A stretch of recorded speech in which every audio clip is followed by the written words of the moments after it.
sommes désormais dans le décryptage qui, pour une fois, s'écarte un tout petit peu de la politique et des faits de société. Nous allons parler environnement ce matin, la lutte contre la criminalité phonique, impact des décisions assorties de sursis. L'exercice, je vous l'ai dit, depuis le début de cette émission, sera fait par un duo d'environnementalistes. Patrice Soglo, il est journaliste environnementaliste, il est bien présent sur le plateau.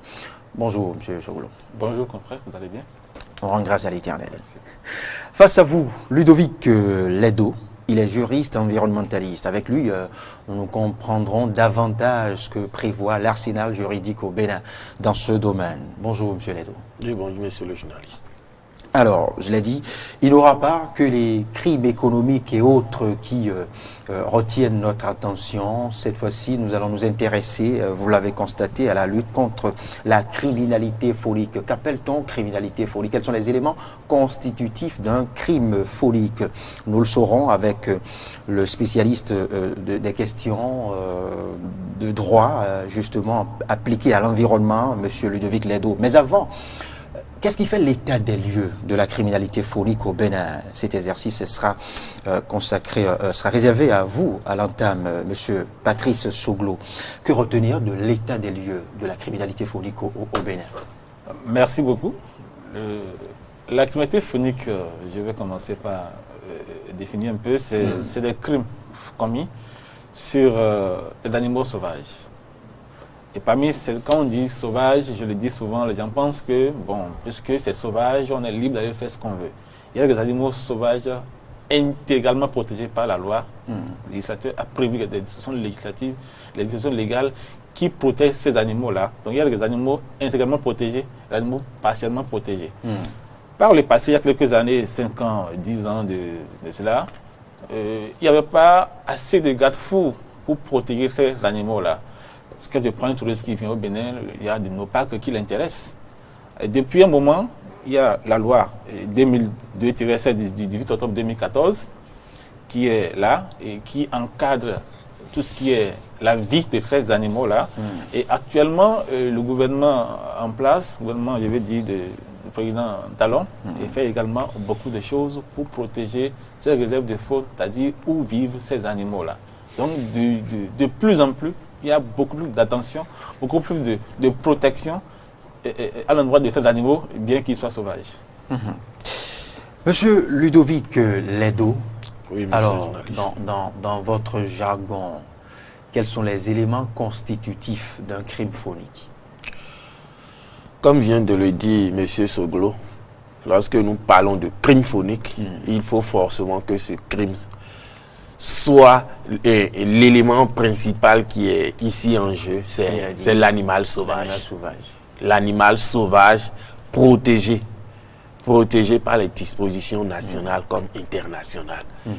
Et lorsque un individu se met par exemple à commercialiser, à abattre un animal sauvage, à transporter un animal sauvage ou à détenir même les trophées d'un animal protégé, alors cet individu sera devant les tribunaux pour répondre de ses actes. Alors, que retenir du cadre légal de la lutte contre la criminalité phonique? Il faut dire que nous avons, sur le plan juridique, les instruments au plan international et également les instruments au plan interne. Au plan international, nous avons par exemple la CITES, la Convention internationale sur le commerce des espèces de faune et de flore sauvages. Et également, nous avons la Convention sur la diversité biologique. Je pense que la CITES, c'est également appelée la Convention de Washington, une convention signée en 1973 et qui compte aujourd'hui plus de 183 États.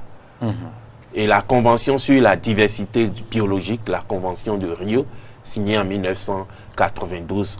Nous avons également la Convention sur le Ramsar, la Convention qui protège les zones humides et autres Donc sur le plan international, voici en quelque sorte des dispositions, des instruments juridiques qui protègent déjà tous ces animaux sauvages-là. Sur le plan interne, nous avons en premier lieu notre constitution, la constitution du 11 décembre 1990, qui déjà en son article 27 donne déjà la possibilité à tout citoyen de défendre son environnement, donne également la possibilité à l'État de protéger cet environnement-là. Donc, dans notre constitution, l'article 27 donne la possibilité à tout citoyen et à l'État de pouvoir véritablement encadrer, de pouvoir protéger ces animaux sauvages. Nous avons la loi 2002-16 du 18 octobre 2004,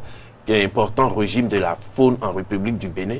Nous avons la loi cadre sur l'environnement. Voici un peu les instruments juridiques qui encadrent ce vaste domaine qui concerne aussi bien l'environnement, mais les animaux. Les animaux. Très bien. Avant d'en venir aux décisions, à quelques décisions de justice, on va avec M. Patrice Choglo se rappeler les catégories des animaux sauvages protégés, puisque vous l'évoquiez tantôt. Merci beaucoup. Parlant de ces animaux-là, il y a en tête de liste l'éléphant. L'éléphant, vous n'êtes pas sans savoir que c'est un animal géant, environ 3,5 mètres de hauteur, et puis qui fait 6 mètres de long. Donc imaginez un peu ce que ça fait comme volume. Il y a l'éléphant, il y a le pangolin. Et donc, quelques exemples pour que les gens puissent se retrouver, c'est qu'on a souvent de rencontrer. Il y a le pangolin, il y a le licaon. Le licaon, c'est des chiens sauvages qui ont des dents très dures pour broyer des os. Quand il y a souvent combat, et c'est des animaux qui se battent souvent en groupe. Ils sont souvent nombreux et quand ils attaquent, ils ne font pas de cadeaux. Je quitte là pour parler d'animaux patients protégés. Il y a le lion. Le lion, quand on dit que le lion est patiemment protégé, souvent, ça étonne. Parce que chez nous, c'est un animal qui devient rare. Alors, il revient maintenant aux activistes, à ceux qui militent dans ce domaine-là, de rappeler aux législateurs de classer cet animal-là en catégorie A, c'est-à-dire intégralement protégé. Mais pour l'instant, le lion est partiellement protégé. Il y a aussi le phacochère, qui est partiellement protégé. En dehors de ces trucs-là, il y a des animaux libres de chasse. C'est-à-dire, quand tu rentres dans la forêt, dans la brousse, dans les parcs, il y a des animaux qu'on ne touche pas. Mais il y en a, on ne peut pas dire que tout est intouchable. Il y a un lot qui est libre de chasse. Vous savez, chez nous, il y a la chasse entre parfois dans nos coutumes. Il y a des ethnies au nord du Bénin qui font la chasse comme des rituels chaque année. Alors, on ne peut pas... Comme activité principale. Comme activité principale liée à leur ethnie, liée à leur famille, aux collectivités. Donc, il y a des tas d'animaux, la libre de chasse, qui ne sont pas protégés. Je prends ici quelqu'un entre, par exemple, dans une forêt, il va tuer des agoutis, on ne peut pas quand même lui en vouloir. Il y en a même qui font la chasse, qui va tuer un lapin, on ne peut pas lui en vouloir. Donc, c'est pour dire que le législateur comme je l'ai dit tantôt, a mis des garde-fous pour que celui qui entre dans une est protégé, puisse quand même avoir de quoi satisfaire sa curiosité. Et au même moment, celui qui fait l'activité de chasse, s'il entre dans les domaines autorisés pour faire sa chasse, qu'il puisse quand même en ressortir avec des gibiers. Monsieur Ludovic Lédo, parlez-nous des récentes décisions de justice en la matière. Il faut dire qu'en cette année 2018, les tribunaux à divers ordres ont rendu des décisions. Des décisions aussi bien appréciables en la matière. Nous avons les tribunaux de Cotonou notamment, les tribunaux de Ouida, les tribunaux de Parakou et de Kandi qui ont rendu des décisions en cette matière-là, spécialement en matière faunique. Et ces décisions, comme nous le disons, sont véritablement appréciables. Et nous devons véritablement encourager ces acteurs-là afin que on puisse véritablement se mettre ensemble pour que le travail, comme le dit M. Soglo, soit bien fait. Bien fait pour non seulement protéger pour nous-mêmes, mais pour tout le monde entier, ces animaux-là. Et ces décisions vont souvent, comme on le dit, de la peine maximale à la peine minimale. Donc, il y a certaines personnes qui ont été condamnées à des emprisonnements fermes, d'autres ont été condamnées à des emprisonnements assortis de sursis et autres. Donc, comme je l'ai dit, en général, les décisions sont appréciables, mais nous devons toujours garder la veille afin que la justice puisse véritablement jouer son rôle dans cette lutte-là. Patrice Oglo, quelle lecture faites-vous des décisions assorties de sursis? Bon, moi, je ne suis pas juriste, je sais. Mais je tiens à vous dire que... Quand il vous revient... Vous savez, quand on parle de criminalité phonique, et quand on fait un clin d'œil sur ce que l'actuel gouvernement fait, il ne faut pas faire de cadeaux aux criminels de faune.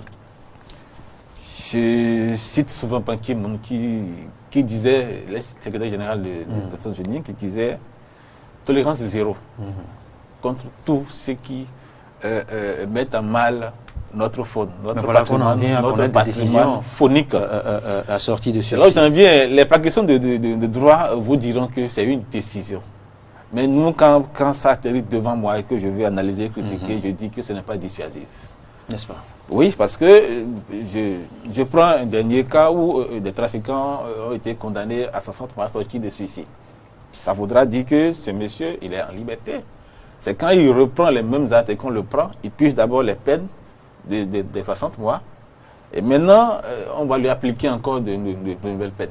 Est-ce que celui-là, quand il se retrouve en liberté, est-ce qu'il comprend réellement que ce pourquoi il a été mis aux arrêts est strictement interdit par la loi et que ça porte atteinte à notre patrimoine phonique? Il ne sait pas. Alors que quand on le prive de liberté, il prend conscience. Il dit, bon, ça ce sont mes commentaires, ce n'est pas pratique de droit, les juristes c'est devant moi, vous n'êtes pas d'accord avec moi. Mais je pense que les décisions de suicide, je peux le dire, ça n'accompagne pas toujours la lutte. Parce que c'est vrai, il y a eu des cas où il y a eu des trafiquants qui ont pigé les peines, décisions fermes, et qui ont repris encore les mêmes actes et qui ont été pris.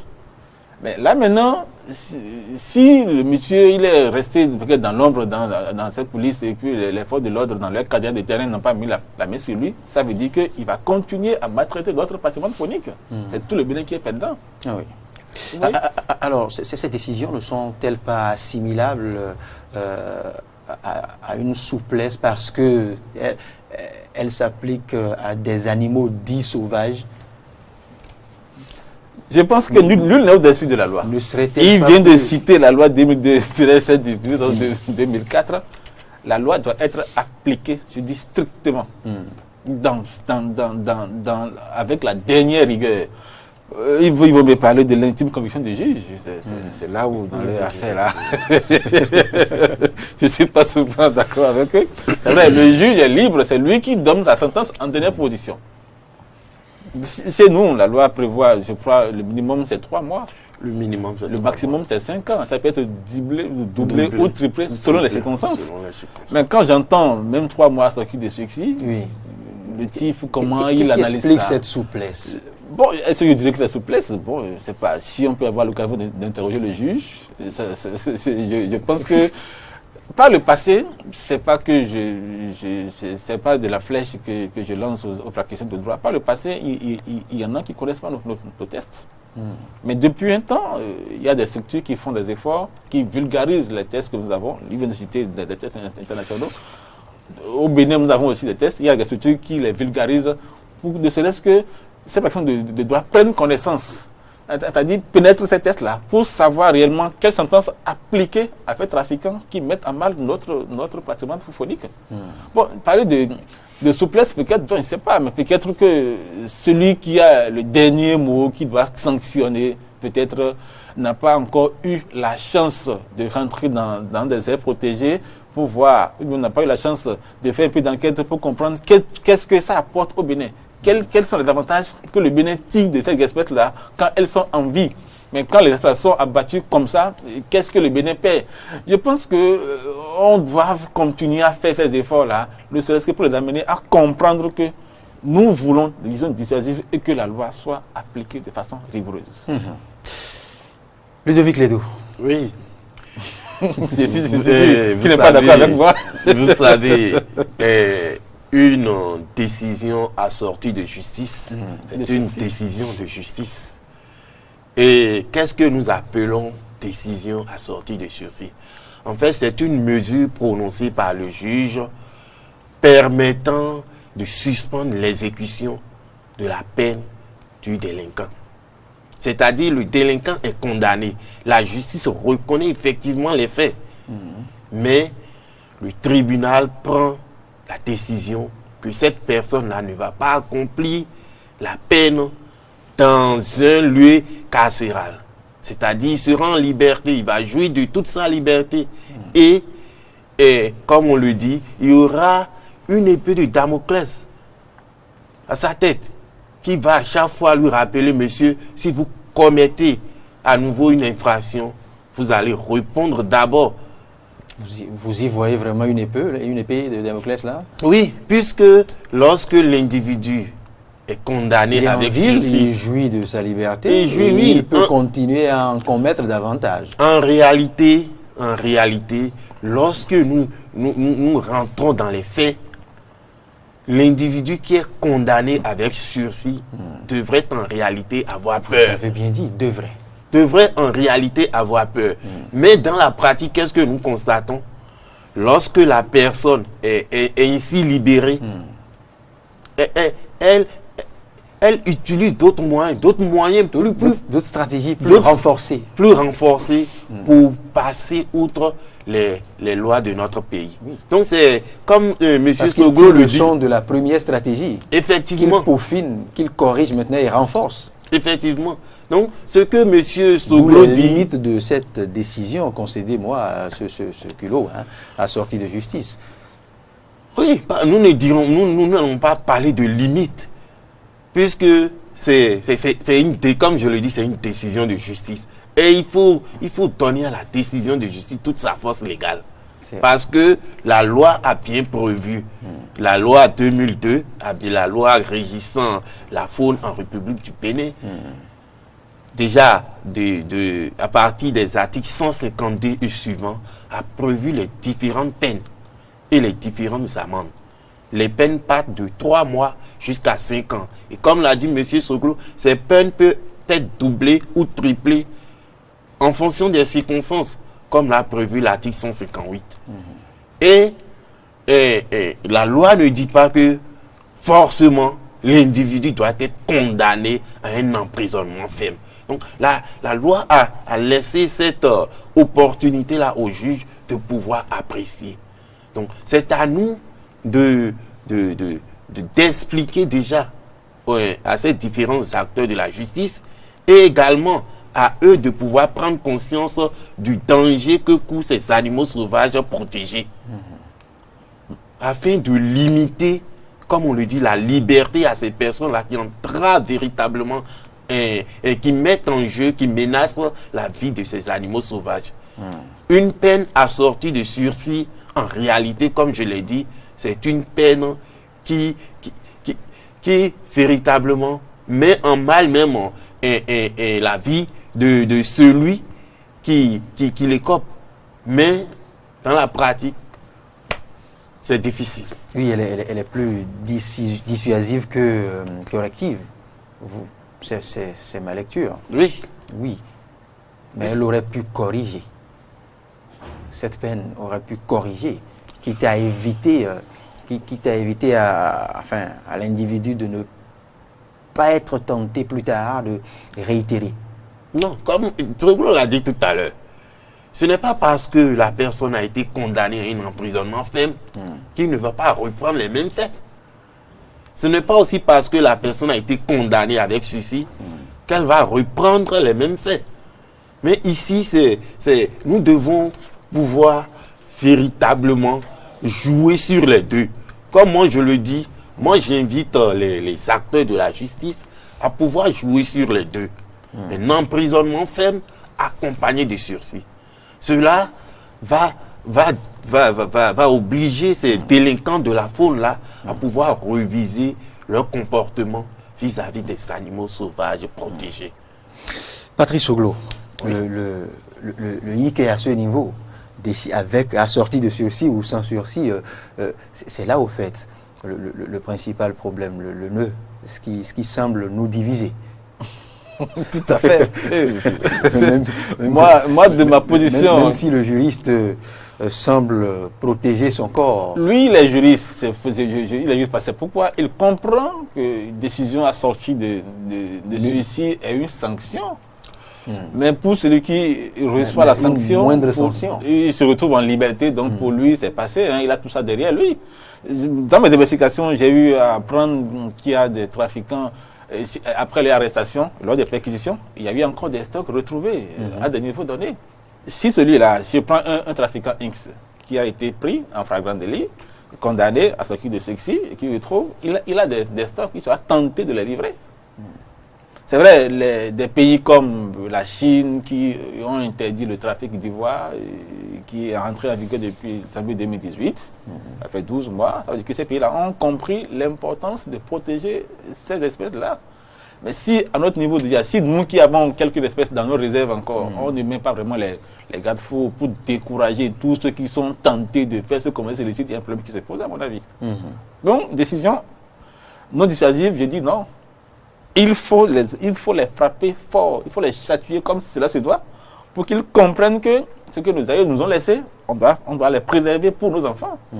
Si d'ici 10 ans on ne fait rien, il y a plus d'éléphants dans nos parcs, quelqu'un aura envie de venir au Bénin pour voir un éléphant? Je ne crois pas. Donc, faisons tout, faisons l'effort. Il faut que tous ceux qui sont impliqués dans le... Quand je prends l'effort de sécurité publique, qui joue leur rôle, qui cadre le terrain, qui met la main sur le trafiquant, et parfois en flagrant délit. Je prends d'autres structures dans le domaine qui œuvrent pour que ce commerce illicite soit découragé. On les amène quelque part au niveau du dernier maillon du ressort et qu'on constate que c'est des peines affectées de suicide. Moi, je trouve qu'il y a un problème. Il faut, qu'il ne m'excuse, c'est pas je ne lève pas de la flèche, mais de ma position, je tente d'expliquer ce que moi je pense qu'il peut être fait. Bon, le juge, je l'ai dit, hein, son intime conviction, mais il faut qu'il comprenne que pour décourager vraiment ces délinquants, aller au-delà. Ces délinquants, il faut aller au-delà avec des décisions. Il faudrait un peu plus de fermeté. Si le type, il est fermement sanctionné, et le jour où il cesse d'être pensionnaire d'une prison, je pense que s'il va chez lui, il va réfléchir deux fois. Et s'il revient plusieurs années après, je pense qu'il va mieux réfléchir. Il serait tenté de changer de carrière. Tout à fait. Ludovic Lédo. Oui, effectivement, ce qu'il dit est une réalité et nous devons y arriver. Nous devons y arriver en sanctionnant fermement ces délinquants de la faune. Parce qu'en ne le faisant pas, nous contribuons à la destruction de notre faune. Nous mettons en mal l'économie nationale. Parce que le tourisme aujourd'hui, on sait combien de fois le tourisme est important dans la gestion même d'un État. Les devises que le tourisme apporte à notre économie. Donc, les acteurs de la justice doivent pouvoir aider toutes ces personnes-là qui sont dans le domaine afin que ces délinquants de la faune, comme je l'ai dit, soient sévèrement sanctionnés. Des décisions assorties de sursis, oui, mais il faudrait également qu'on puisse allier les deux. Des décisions condamnant à des emprisonnements fermes, alliés à des décisions assorties de sursis. Les deux vont pouvoir... Je pense que si le crime est constitué, oui, prouvé, il faudrait des décisions plus fermes, plus corsées que des décisions assorties de sursis. Soit on le fait ou on ne le fait pas. On peut faire les deux. On peut faire les deux. Lorsque la personne est, par exemple, comme vous le dites, pour une infraction qui est établie, la personne peut être condamnée, par exemple, à 1 an d'emprisonnement ferme et 3 ans de sursis. Ça fait 4 ans d'emprisonnement. Un an et, comme on dit, 12 mois ferme et le reste, la sortie de sursis. Reste à voir. Patrice Oglo, oui. on va finir ce décryptage. Revenons maintenant à la possibilité de vulgariser ces textes de loi et les éléments pour changer le comportement aux citoyens qui sont tentés, non seulement par la chasse, mais par à commettre des crimes phoniques. Je pense qu'à nos jours, nous avons beaucoup d'outils pour vulgariser les textes de loi. Le gouvernement actuel... Non, au-delà de quelques rares plateaux que nous constituons. Oui, justement, c'est quand même se rapprocher des citoyens. citoyens. C'est là où j'en viens. Je sais qu'il y a des structures qui font des efforts. Je prends par exemple Nature Tropicale ONG. Ne cesse jamais d'aller vers cette population-là. Je prends le cas des tortues marines sur nos côtes. Vous savez que ces tortues arrivent ici pour des besoins de reproduction. Parce qu'il y a un peu de chaleur chez nous, et quand quelques laissent les œufs, quelques jours après, les bébés naissent et se retournent dans la mer. C'est vrai qu'il y a beaucoup d'autres choses qui attendent là-bas, mais il y a quand même un pourcentage qui résiste toujours et qui participe à la suivi de l'espèce. Alors, si déjà d'autres personnes physiques ou morales s'ajoutent pour participer à la vulgarisation, faire comprendre aux gens que c'est important de faire ci, de protéger les espèces là. C'est important pour les professionnels de droit d'appliquer les tests comme cela se doit, avec des décisions fermes comme on le souhaite. Je pense que ce serait déjà un pas. Il faut que, à partir de nos portables, aujourd'hui, dans une famille, quelqu'un a au moins un portable Android. C'est vrai, si pendant nos recherches, on peut trouver ces trucs-là, expliquer à nos proches, à nos voisins, l'importance de comprendre ces tests. Je pense que c'est important. On ne dira jamais assez, c'est chacun qui doit mener cette lutte-là à son niveau. Ludovic Ledo. Oui, comme vous le dites, les gens sont bien informés des tests. Pas vraiment. Oui, les gens sont informés d'une manière ou d'une autre. Vous savez, on ne va pas se cacher derrière l'ignorance de la loi pour commettre des infractions. Dans ce cas, nous serons tous amenés à commettre des infractions. Les gens sont bien informés des tests qui registrent et l'environnement faunique au Bénin. Mais pour de l'argent facile, je vais dire, les gens sont amenés à commettre des forfaits. Donc, nous invitons sincèrement tous les acteurs de l'environnement. Nous invitons les forestiers, nous invitons, comme il a dit, les forces de sécurité et notamment les acteurs de la justice à accompagner tous les acteurs afin que ce patrimoine commun puisse être préservé. Non seulement pour nous-mêmes, mais surtout pour la génération future. Très bien. Ludovic Ledo, merci. Je rappelle que vous êtes juriste environnementaliste. Patrice Soglo, journaliste environnementaliste. Merci beaucoup. Merci pour la disponibilité. Merci pour l'explication. Même si nous continuons de croire que les décisions se doivent d'être plus corsées pour décourager davantage ceux qui sont tentés de vider nos forêts, nos espaces verts, des animaux sauvages. Merci.